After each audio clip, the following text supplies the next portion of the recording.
எத்தனையோ கோடி ஜென்மாவிலே புண்ணியம் செய்தால்தான் பாய் முருகான்னு சொல்ல வருமா. முருகான் சொல்றதுக்கு இந்த துவாபர யுகம் முடிந்து ஏறக்குறைய 5000 ஆண்டுகளுக்கு முன்னாடி துவாபர யுகம் முடிந்து கலியுகம் பிறக்க போகுது. எல்லோரும் வியாச பகவானிடம் வந்து, சுவாமி துவாபர யுகம் முடியுது, நாளையிலிருந்து கொடிய கலியுகம் வருகிறதே சுவாமி, எங்களுக்கெல்லாம் ஆதரவு. வியாச பகவான் சொன்னார், ஏன்பா கவலைப்படுறீங்க, கலியினுடைய அத்தனை கஷ்டங்களையும் போக்குவான் முருகன்.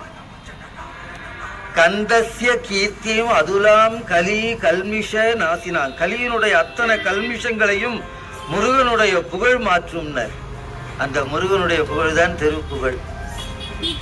திருப்புகழ்கிற அந்த பேரு அருணகிரியார் வைக்கல. எங்க பெரியப்பா பழைய நூல் எழுதியிருக்கார் வாரியார், அறிவுரை அமுது.